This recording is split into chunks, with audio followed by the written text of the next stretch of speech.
کے موقع پر حضرت کعب بن مالک سرکار جب حاضر خدمت نہ ہو سکے تو آقا نامدار صلی اللہ علیہ وسلم سرکار نے اپنا رخ انور پھیر لیا اور اس صحابی رسول کا رہنا محال ہو گیا۔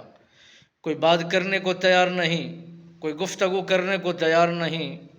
کوئی درد سننے کو تیار نہیں، کوئی اپنی مجالس و محافل میں بٹھانے کو تیار نہیں۔ نبی سرکار نے پابندی لگائی، غیروں نے سوچا کہ اس سے فائدہ اٹھایا جائے، یہ بہترین موقع ہے، اس سے ہم فائدہ اٹھا کر انہیں اپنی طرف میل کر سکتے ہیں، اپنی طرف بلا سکتے ہیں۔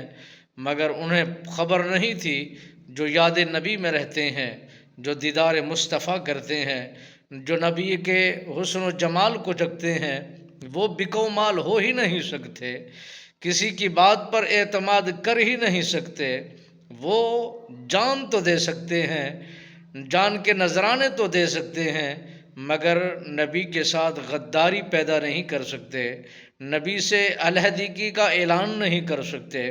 اپنے نبی سرکار کے ساتھ والہانہ جو محبت کا ترازو ہے اسے ہرگز ہلکا نہیں کر سکتے۔ اپنے نبی سرکار کے ساتھ محبت کا اظہار اس انداز میں اور محبت میں اور عقیدت میں اظہار کرتے ہیں، اے لوگو، جو بھی تم ہمیں آفرے کرنا چاہتے ہو، اپنی طرف میل کرنا چاہتے ہو، اپنی طرف بلانا چاہتے ہو، ہم سب چیزیں چھوڑ سکتے ہیں، اگر نہیں سو سکتے در مصطفیٰ کو نہیں چھوڑ سکتے، نبی کے حسن و جمال کو نہیں چھوڑ سکتے، نبی کی رفاقت و قربت کو نہیں چھوڑ سکتے۔ یہ ایسا محبت کا شمع ہے،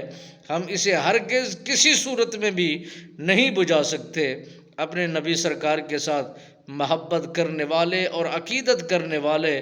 عشاقان مصطفیٰ ایسا درد رکھتے ہیں، ایسا جذبہ رکھتے ہیں، نہ ان کے درد تک کوئی پہنچ سکتا ہے، نہ ان کی عقیدت و محبت کے اس پیمانے تک کوئی پہنچ سکتا ہے، نہ ہی ان کا کوئی مقابلہ کر دکھا سکتا ہے۔ وہ اپنے نبی کے ساتھ والہانہ محبت رکھتے ہیں اور والہانہ پیار رکھتے ہیں۔